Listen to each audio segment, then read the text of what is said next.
Sebetulnya, pemerintah Malaysia sendiri yang membunuh bahasa Melayu di negara ini, tepatnya pada tahun 2002.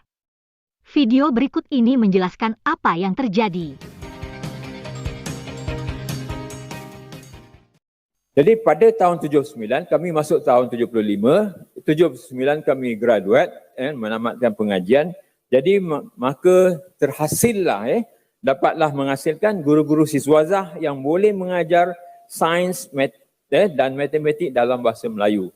Jadi masa ketika itu ada dua program, iaitu BSc, Pure Science, dan juga BSc Education, di mana dihasilkan guru. Jadi pada ketika itu kita dapat menghasilkan guru-guru yang boleh mengajar sains dalam bahasa Melayu. Kita telah banyak mewujudkan istilah-istilah sains dan juga kita dapati pelbagai buku-buku sains dan matematik berjaya diterbitkan dan diterjemahkan dalam bahasa Melayu. Jadi banyak sokongan-sokongan yang kita dapat untuk pembelajaran. Bukan saja kita bergantung pada pencarah, tetapi juga dengan usaha sama, komitmen pihak pemerintah dan juga Dewan Bahasa dan sebagainya, banyak buku-buku diterjemahkan ke dalam bahasa Melayu. Dan juga masa itu wujudlah MABIM, iaitu Majlis Bahasa Brunei, Majlis Bahasa Brunei Darussalam, Indonesia dan Malaysia. Jadi ini untuk mengukuhkan bahasa Melayu di rantau ini. Jadi pengukuhan ini ada. Kita terkejut apabila pada 19 Julai 2002, Jemaah Menteri telah meluluskan usul untuk melaksanakan dasar PPSMI, iaitu menggunakan bahasa Inggeris dalam pengajaran sains, dan diumumkan secara resmi oleh Menteri Pendidikan pada esoknya. Dan pada dasar ini dilaksanakan secara berperingkat, iaitu mulakan dengan sekolah rendah, kemudian tahun 1, kemudian tingkatan 6 rendah, sehinggalah selesai pada 2008. Jadi ini adalah satu kegelapan bagi kami, bagi saya ingat rakan-rakan di universiti juga pada ketika itu. Nanti kami terkejut. Sebab apa? Guru-guru yang kita latih selama ini semuanya diajar dalam bahasa Melayu.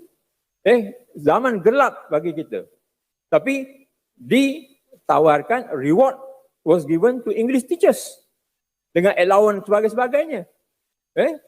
Tak ada kena-mengena. Sebab yang termangsa adalah sains dan matematik. Jadi kita yang bila pelajar sampai kat kita sakit. Jadi kerana ketika itu tidak ada cukup guru yang mahir mengajar STEM dalam bahasa Inggeris. Selanjutnya, kita simak pendapat profesor dari Korea mengenai pentingnya sebuah bahasa digunakan sebagai bahasa ilmu. Jadi untuk saudara yang bertanya, jawaban saya mudah saja. Bahasa Melayu itu tetap sains, tetap sesuai untuk mengajar subjek sains dan harus dipertahankan. Dan pengalaman saya seperti Anda tahu, saya pernah belajar di Jerman, pernah belajar pernah kerja di Korea, di Jepun. Mereka tidak ada masalah menggunakan bahasa ibunda masing-masing untuk memajukan subjek sains. Dan kita lihat mereka menjadi gergasi dunia juga dalam perkembangan sains dan teknologi. Tetapi yang berbeza, kenapa kita sering bermasalah karena pengisiannya itu. Kembali kepada moderator tadi tentang nilainya ekonomi. Kalau pengisian kita ini kuat, kenapa kita takut berhadapan dengan bahasa Inggris? Pengisian di situ maksudnya kita harus memperkuatkan inti atau isi negara itu. Kalau kita jadi kuat, bahasa kita akan tetap dihormati. Jadi itu hal yang berhubungan, tidak boleh ditolak ke tepi.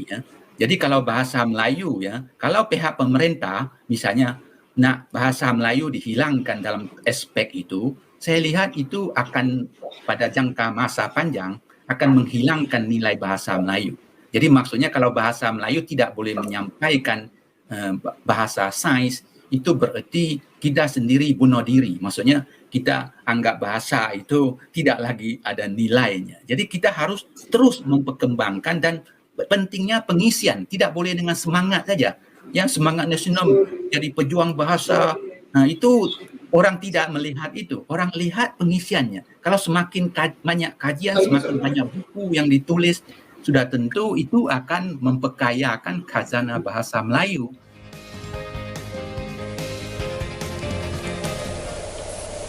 Terima kasih ya teman-teman sudah menonton video kami. Semoga bermanfaat dan sampai jumpa lagi.